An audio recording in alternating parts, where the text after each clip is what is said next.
जो लोग बार बार कहते थे कि मोदी की कोई नीति नहीं है, मोदी रक्षा क्षेत्र में ध्यान ही नहीं दे रहे हैं। कई बार फायर पावर की बात करते हैं, कई बार मिलिट्री बजट की बात करते हैं, तो उसमें जब भारत का नाम आ जाता है तो यही लोग फिर चिल्लाने लगते हैं कि वाह वाह वाह वाह, देखो कितने लोग भूखे सो रहे हैं। और उस रैंकिंग में भारत का नाम नीचे रहता है, लेकिन गाजा में के लोग ऊपर रहते हैं, जो हमेशा गलत तस्वीर और बुरी तस्वीर देखना चाहता है। कि जिसको जो देखना है वो जो वही देखना है, देखिए भाई, पूरी की पूरी अमेरिकी पॉलिसी चीन की तरफ शिफ्ट होने जा रही है, पेंटागन टेक्नोलॉजी बेहतर होती जा रही है। जो विपक्ष या जो देश विरोधी ताकतें बार बार मोदी और उनकी सैन्य ताकतों पर सवाल उठाता है, उनके लिए एक आईना दिखाने का काम इस खबर ने किया। ये खबर देखिए जरा, क्या कहता है। दुनिया के 10 सबसे ज्यादा मिलिट्री बजट वाले देशों की सूची आई है, जिसमें भारत कहां आता है, भारत का नंबर क्या है, इस पर हम आज चर्चा करेंगे। जी, सबसे पहले जब हम बात कर ही रहे हैं तो बात यह भी होनी जरूरी है कि बार बार भारत के सैन्य ताकतों पर, भारत की सैन्य व्यवस्थाओं पर सवाल उठाया जाता है। लेकिन जब आज ये सूची आई है तो इसमें देखिए भारत जो है ये चौथे नंबर पे दिख रहा है यहाँ पर। और वो लोग जो लोग बार बार कहते थे कि मोदी की कोई नीति नहीं है, मोदी काम ही नहीं कर रहे हैं, मोदी रक्षा क्षेत्र में ध्यान ही नहीं दे रहे हैं, उन लोगों के लिए ये आईने का काम कर रहा है या नहीं कर रहा है? इसमें ये रिपोर्ट्स हर साल आती है, हर महीने पर आती है, अलग अलग एजेंसीज हैं दुनिया की, कई बार सिपरी देती है। इसके अलावा भी इंटरनेशनल का बहुत सारी एजेंसीज हैं अलग अलग देशों की, जो कई बार फायर पावर की बात करते हैं, कई बार मिलिट्री बजट की बात करते हैं, कई बार मिलिट्री की ताकत की बात करते हैं। तो इस तरह से अलग अलग चीजों पर ये रिपोर्ट्स आती रहती है। ऐसे ही जैसे आपने देखा होगा कि भूखमरी की रिपोर्ट आती है कि किस देश में कितने लोग भूखे हैं, तो उसमें जब भारत का नाम आ जाता है तो यही लोग फिर चिल्लाने लगते हैं कि वाह वाह वाह वाह, देखो कितने लोग भूखे सो रहे हैं, कितने लोगों के पास घर नहीं है। ऐसे ही कोई रिपोर्ट आ जाए जिसमें हैप्पीनेस इंडेक्स की बात हो कि किस देश में कितने लोग खुश हैं, और उस रैंकिंग में भारत का नाम नीचे रहता है, लेकिन गाजा में के लोग ऊपर रहते हैं, फिलिस्तीन ऊपर होता है, यूक्रेन ऊपर होता है, म्यांमार, बांग्लादेश ऊपर होता है, तो ये लोग पूछते हैं कि बताओ हैप्पीनेस इंडेक्स में भी भारत नीचे। तो इन लोगों के मानसिक संतुलन और मानसिक विकार का तो कुछ कर नहीं सकते। जो मानसिक रूप से बीमार है, जो हमेशा गलत तस्वीर और बुरी तस्वीर देखना चाहता है, आप उसको चाहे जितना सच दिखा ले, उनको देखना वही है। जी, कल वो ये बात कही, जो गिद्धों ने लाश देखी, किसी ने कुछ देखा, और जिसको जो देखना था उसने महाकुंभ में आस्था देखा। ये बात योगी आदित्यनाथ ने यूपी के विधान भवन में कही, हमने वो बात, लेकिन वो बात यहाँ भी सटीक बैठती वही बात है कि जिसको जो देखना है वो जो देखना है। देखिए भाई, भारत सैन्य रूप से जब आप इसको देखोगे तो भारत पिछले, आज से नहीं, पिछले कई सालों से दुनिया की चौथी सबसे बड़ी सैन्य ताकत है, जिसमें अमेरिका सबसे ऊपर होता है, चूंकि अमेरिका सालों से अपनी जीडीपी का एक बड़ा हिस्सा सैन्य पर खर्चा करता है, सेना पर खर्चा करता है। और केवल अमेरिका को अपने जो चारों तरफ की जो भौगोलिक स्थिति है, उसकी जो अड़ोस पड़ोस के देश हैं, उनसे खतरा नहीं है। अमेरिका अपने आप को खतरा मानता है, जो रशिया उसका पारंपरिक दुश्मन रहा है। अब आने वाले समय में पूरी की पूरी अमेरिकी पॉलिसी चीन की तरफ शिफ्ट होने जा रही है। पेंटागन अब ये सोच रहा है कि भाई हमारा रियल कंपटीशन अब चीन है, रशिया नहीं रहा। रशिया मिलिट्री माइट जरूर है, लेकिन चाइना मिलिट्री माइट भी है और इकोनॉमिक पावर भी है। तो अमेरिका को उस लिहाज से खतरा है, तो वो उस हिसाब से अपने सेना का मॉडर्नाइजेशन करते हैं। दूसरा, अमेरिका की पर को जो है अपनी सेना पर खर्च इसलिए करना पड़ता है इतना कि दुनिया भर में अलग अलग हिस्सों में अमेरिकी बेसेस हैं, और दुनिया के लगभग हर हिस्से में अमेरिकी सेनाओं की मौजूदगी है, वो चाहे जमीन पर हो, वो चाहे पानी में हो। इस वजह से अमेरिका को एक बड़ा रक्षा बजट अपनी सेना को देना पड़ता है। इस रक्षा बजट की मैं बात करूं तो इसमें जो आंकड़े आए हैं सामने वो क्या बता रहे हैं। देखिए, अमेरिका सबसे पहले नंबर पर है, जैसा आपने जिक्र कर भी दिया है, 895 अरब डॉलर के साथ ये सबसे नंबर 1 पर है। इसके बाद चीन आता है, जो पहले इसके पुराने वाले अगर मैं आंकड़े देखूं तो वो तीसरे नंबर पर था, लेकिन फिलहाल दूसरे नंबर पर है और 266.85 अरब डॉलर के साथ। इसके बाद रूस है 126 अरब डॉलर के बाद, और इसके बाद आता है भारत जो 75 अरब डॉलर के साथ आगे आ रहा है। इसके बाद इसके साथ ही सऊदी अरब है, और इसके बाद अगर मैं बात करूं, क्योंकि और भी बहुत सारे जो देश हैं इनकी भी सूची आई हुई है, इसमें चाहे ब्रिटेन हो, चाहे ऑस्ट्रेलिया हो, चाहे जापान हो, इतनी हाईटेक देश है, उसके बावजूद भी ये भारत से पीछे हैं। लेकिन अगर यही बात विपक्षियों को पता चल जाती है, देश विरोधी ताकतों को पता चल जाती है, तो वो कहेंगे ये रिपोर्ट में ही गड़बड़ है। भाई, भारत को सेना के रूप से या डिफेंस के लिहाज से बहुत खर्च इसलिए करना पड़ता है क्योंकि होस्टाइल नेशन है हमारे आस पड़ोस में।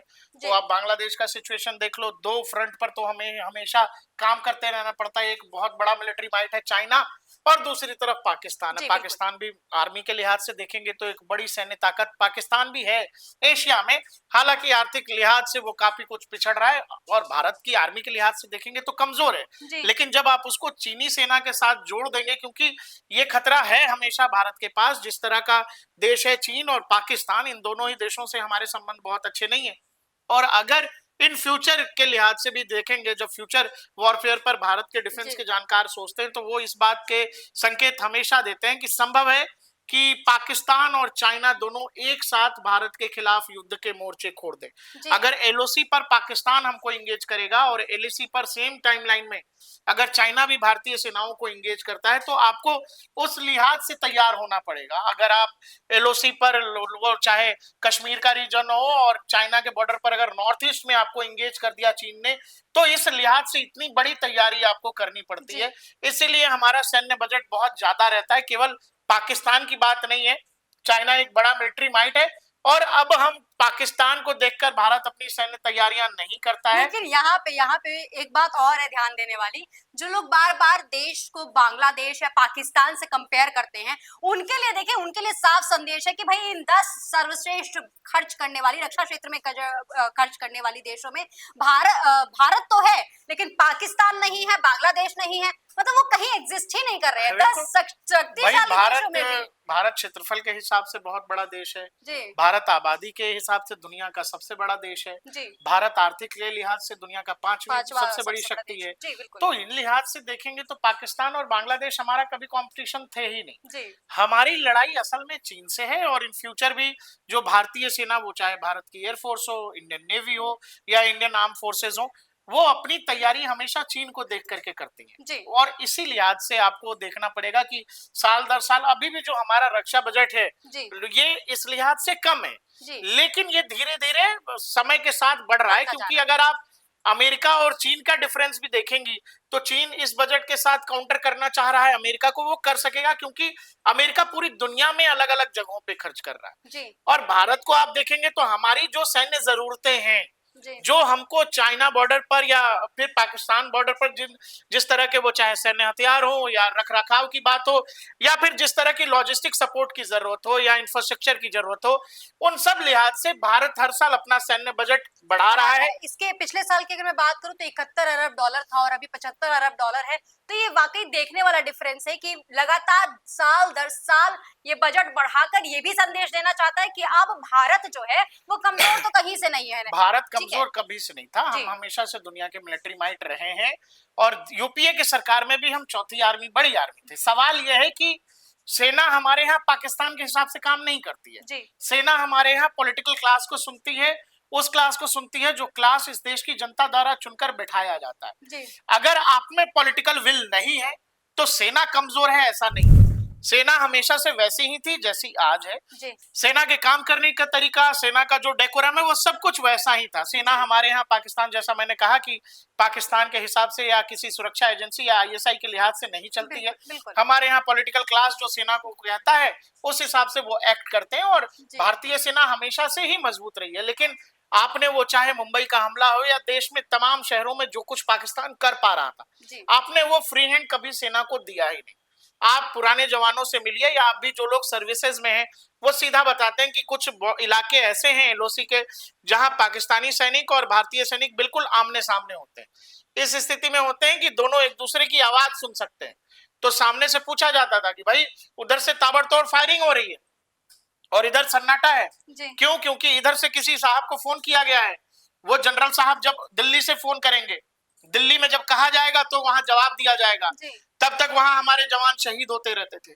तो उधर से पाकिस्तान वाले, बहुत पुराना किस्सा है, वो पूछते भी थे और भाई तुम्हें तो गोली चलाने के लिए दिल्ली की इजाजत लेनी पड़ेगी। अब ये हिसाब है कि इतना ज्यादा बजट है सेना का, इतनी ज्यादा वहां पर लॉजिस्टिक्स है कि आपको पूछने की जरूरत नहीं है। आप पर अगर ये दबाव है तो आप कॉल लीजिए, जो उचित लगता है वो कीजिए। तो पाकिस्तान, आपने देखा कि ये पहली बार आजादी के बाद से हुआ है और खास तौर पर 90s के बाद से। खुद पीएम मोदी कहते हैं कि हमारी सेना इतनी मजबूत है, हमारी सेना को हर तरीके की ताकत दी गई है ताकि वो और मजबूत होते जाए। मेक इन इंडिया जो है वो क्या है? वो आखिर हमारी भारत को मजबूत करने की शक्ति है, वो हमारे भारत के सैन्य शक्तियों को मजबूत करने का काम कर रही है। देखो स्नेहा, पहली बार 90s के बाद से हुआ है मोदी गवर्नमेंट में कि पिछले 2-3 साल से कश्मीर के हिस्से में सीज फायर कायम है, लंबे समय से छिटपुट घटनाएं को छोड़ दे तो। पाकिस्तान जैसा देश सीज फायर के लिए मान गया, तो आप यकीन करो क्यों मान गया। वो दरअसल वो 2-4 फायर जब खोलते हैं तो इधर से क्या क्या निकल जाता उनको अंदाजा नहीं होता। वो एक गोली के बदले उनकी पूरी की पूरी पोस्ट तबाह कर दी जाती है। अभी तो वो ये रिस्क, गलती से ब्रह्मोस पहुंच गया था तो पूरे पाकिस्तान में दहशत मच गई। वो ये रिस्क लेने को तैयार नहीं है। वो समझ रहे हैं कि भाई साहब, आपने अभिनंदन को जितने देर रोके रखा, पूरी की पूरी इंडियन नेवी लग गई वहां इंडियन ओशन में, और पूरा का पूरा जो पाकिस्तान निशाने पर आ गया। ब्रह्मोस चलाते क्या चलाते मुझे नहीं पता। सऊदी अरब से लेकर अमेरिका तक सबने समझा भाई उनके पायलट को छोड़ दो, नहीं आप शाम ही खेल खत्म है। इवन पाकिस्तान के तो संसद में वहां के बड़े नेता ने, डिफेंस मिनिस्टर ने कहा कि भाई साहब जाने दें, खुदा का शुक्र करें, जाने दें। नहीं, भारत ने मिसाइलें तैनात कर दी हैं।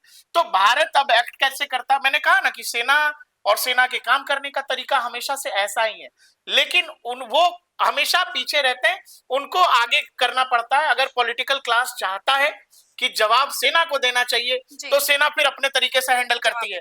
यही नहीं, भारत अपनी शक्तियों को लगातार बढ़ा रहा है, चाहे वो राफेल के नजरिए से देखे, एंटी एयरक्राफ्ट गन भी है, वो भी भारत लगातार बढ़ाने की कोशिश कर रहा है। 220 अभी फाइनल हुआ है कि 220 और एंटी एयरक्राफ्ट गन खरीदेगा। इसके साथ ही तेजस है, इसके साथ ही अभी सुखोई है, और फिर F-35 भी अमेरिका ने देने का बात की है। तो कहीं ना कहीं भारत की जो शक्तियां है वो लगातार मजबूत हो रही है। देखिए, ये तो वो हथियार हैं जो दुनिया नाम जानती है, समझती है। दुनिया को गूगल करेंगे तो वो हथियार मिल जाएंगे। बहुत सारे हथियार देशों के पास वो होते हैं जिनका कोई जिक्र नहीं होता, जिनके बारे में कोई जानता नहीं, लेकिन युद्ध के मैदान में जब जरूरत होगी तो उन हथियारों का इस्तेमाल भी होगा। दूसरा क्या है कि अब दुनिया जो है पारंपरिक युद्ध के दौर से आगे निकल चुकी है। अब जो है मॉडर्न वॉरफेयर का जमाना है, साइबर वॉरफेयर का जमाना है। वहां पर जो दिखने वाले हथियार उनसे ज्यादा मारक वो हथियार है जो आप इंटरनेट के जरिए कल को लड़ोगे। आप जो साइबर वॉरफेयर की बात हो, वो चाहे मॉडर्न वॉरफेयर की बात हो, 5th जनरेशन फाइटर जेट हो, अब आने वाले समय में अमेरिका या विदेशी शक्तियां, बहुत सारे देश ऐसे होंगे जो already 6th generation fighter jet पे काम कर रहे होंगे। 5th generation fighter jet stealth technology के साथ आ रहा है कि भाई दूसरे रडार उसको पकड़ेंगे नहीं। लेकिन अब जब 6th जनरेशन फाइटर जेट आएंगे उनमें क्या क्या क्वालिटीज होंगी ये दुनिया अभी समझ नहीं रही है। तो आपको ये समझना पड़ेगा कि दिनों दिन टेक्नोलॉजी बेहतर होती जा रही है, और टेक्नोलॉजी के साथ आपको अपने लोगों को बेहतर बनाना पड़ता है। दूसरा क्या होता है कि साथ ही देखिए, आज से नहीं हमेशा से ही हमारे जो सैन्य हम बल है उनका हमेशा दाद देते हैं, सभी देश देते हैं, और यही कहते हैं कि चाहे भारत का जो डिफेंस बजट हो वो कम हो, चाहे उनके पास संसाधन कम हो, लेकिन भारत का जो सैन्य बल है वो किसी से भी छुपा नहीं है। और इसकी दाद खुद अमेरिका देता है, जो इतने बड़े अरब डॉलर के साथ बैठा हुआ है। वो खुद कहता है कि भाई भारत के सैन्य बल हमारे पास नहीं है, और आज भी वो सैन्य बल हमेशा मजबूत होता है। देखिए, सबसे जरूरी क्या चीज है ना कि कोई भी मशीन तो जरूरी है कि कितना आप अपग्रेडेड मशीन यूज कर रहे हो, कितनी अपडेटेड मशीन यूज कर रहे हो या टेक्नोलॉजी यूज कर रहे हो, लेकिन उससे ज्यादा जरूरी है मशीन के पीछे जो मैन है वो कितना काबिल है। हमने MiG-21 बाइसन 70s का प्लेन है, वो उसको चलता फिरता कॉफिन बोलते हैं, उससे अभिनंदन ने अमेरिका के F-16 को गिरा दिया। वो 4.5 जनरेशन का फाइटर जेट है, वो रशियन 2nd जनरेशन का फाइटर जेट है MiG-21 बाइसन। उससे अगर मार गिराया तो दुनिया इस बात में पड़ गई कि भाई आपको ये समझना पड़ेगा कि कौन सा हथियार कौन चला रहा है, कौन सी गाड़ी किस ड्राइवर के हाथ में है, ये ज्यादा महत्वपूर्ण है, न कि ये कि किसके पास फॉर्मूला 1 है, किसके पास मारुति 800 है। अगर मारुति 800 का ड्राइवर ज्यादा स्मार्ट है तो संभव है कि फॉर्मूला 1 वाले को हराया जा सकता है। एक चांस जरूर है, उसमें चांस मिनिमम है क्योंकि टेक्नोलॉजी बेस्ट है उसके पास। लेकिन अगर बेस्ट मैन है जो मशीन से उसका बेस्ट निकाल सकता है, तो वही अभिनंदन ने करके दिखाया था। जो MiG-21 भाई 70s का विमान है, लोग अब उसको रिटायर कर दिया, बहुत सारे देशों में तो म्यूजियम में रखा गया। हमारे यहाँ भी भारतीय एयरफोर्स कुछ हिस्सों में यूज कर रही है उसको। जी बिल्कुल। अच्छा, फिलहाल लेकिन जो लोग बार बार ये आरोप लगाते हैं कि मोदी जी की जो नीतियां हैं वो कहीं कारगर नहीं है, यहाँ तक कि जब अग्निवीर योजना आई थी तभी भी सवाल उठाए गए कि ये लोग जानबूझ के ऐसी कोशिश कर रहे हैं कि भारतीय सैन्य बल कमजोर हो, वो नहीं ताकत के साथ किसी देश का मुकाबला कर पाए। लेकिन अब ये जो आया और इसके साथ ही साथ और भी ऐसे आंकड़े आते रहते हैं जिसमें सैन्य बल की भी बात आती है, तो चौथी सबसे बड़ी देखो सैन्य भाई क्या है ना, बल के साथ आती है। मैं इन आंकड़ों पे तो बहुत भरोसा करता नहीं, मतलब जी जहां तक मेरी बात जी है, जी और बहुत सारे सेना के लोग भी नहीं करते, इसीलिए नहीं करते कि आप में ताकत है, आप ताकतवर हो। जी ये कोई रिसर्च पेपर लिख के नहीं बताएगा आपको कि अरे बिल्कुल। भाई साहब आप में बहुत ताकत है, अब आप लड़ाई लड़ सकते जी हैं। जी जी ये कोई बिल्कुल। रिसर्च पेपर थोड़ी नहीं बताएगा, ये बिल्कुल नहीं ठीक है, बताएगा। रैंडम एजेंसीज करती रहती हैं, उनका अपना काम है, वो करते रहते हैं। जी भारतीय सेना ताकतवर है, भारतीय सेना कितनी ताकतवर है उसका अंदाजा लोगों को समय समय पर होता रहा है। दूसरा, जी भारत कितना ताकतवर है, देखो वो हर देश ताकतवर है जो अपनी लड़ाई बिना सेना के ही जीत जाता है। जी जब आप बिना लड़ाई किए, बिना कुश्ती में की रिंग में उतरे हुए जब आप विजेता घोषित हो जाते हो, जी इस लड़ाई से बेहतर कोई लड़ाई नहीं। बिल्कुल। पाकिस्तान अगर 10 सालों से अपने देश में परेशान है और उसके पास ये मौका नहीं बन पा रहा है कि वो भारत को परेशान करे, या चीन आगे से आके कहता है आपको 3 साल तक आमने सामने रहने के बाद जी कि भाई साहब चलिए दोनों सेनाओं को पीछे कर लेते हैं, दोनों देश पीछे हो जाते हैं। जी चीन इतना बड़ा मिलिट्री माइट है, बिल्कुल बिल्कुल। इतना बड़ा मिलिट्री माइट है, बावजूद इसके अगर वो आके सामने से कह रहा है कि चलिए नेगोशिएशन टेबल पे बैठ के बातचीत कर लेते हैं, तो इसका सीधा मतलब है उसको आपकी ताकत का, उसको आपकी जिद का अंदाजा है। बिल्कुल बिल्कुल। शायद आपके पास टेक्नोलॉजी कम होगी, शायद आपके पास बजट कम होगा, लेकिन वो ये जानता है कि जो इंडियन आर्मी का जुनून है वो दुनिया में किसी भी फोर्स से बहुत ऊपर की चीज है। बिल्कुल और बिल्कुल। यही कारण है कि चीन आके आपसे कहता है कि मोदी जी प्लीज बैठ लेते हैं हम लोग कजान में और ये तय कर लेते हैं कि दोनों सेनाएं वापस हो जाए। जी तो इस तरह के नंबर से ज्यादा जी जो इंडियन आर्मी की अचीवमेंट्स है, वो चाहे चाइना वॉर हो, वो चाहे चीन के साथ जो गलवान में जो कुछ हुआ, चीन ने तो अब तक लोगों को, अपने लोगों को ये भी नहीं बताया कि चीनी फोर्सेस में कितने लोग मारे गए। जी तो इसीलिए गलवान की कहानी जो जो लोग जानते हो बेहतर समझते हैं। इस तरह के नंबर्स पर तो खैर बात होती रहती है, लोग करते रहते हैं, लेकिन भारत कितना ताकतवर है, भारतीय सेना कितनी ताकतवर है, इसके लिए ऐसे किसी रिसर्च पेपर की जरूरत। बिल्कुल बिल्कुल बिल्कुल सही बात है। और साथ ही साथ ये भी जरूर बताना चाहूंगी कि जिन लोगों को लगता है कि मोदी सरकार की नीतियां काम नहीं कर रही हैं, वो ऐसे आंकड़े जरूर देखें ताकि उनको पता चले कि कितने अच्छे से मोदी सरकार की नीतियां काम कर रही हैं। इसके साथ ही साथ चाहे वो किसी देश की वॉर हो, चाहे वो चाइना को लाल आंखें दिखाने की बात हो, जब मोदी कहते हैं तो वो करके दिखाते हैं, ये आंकड़े बता रहे हैं।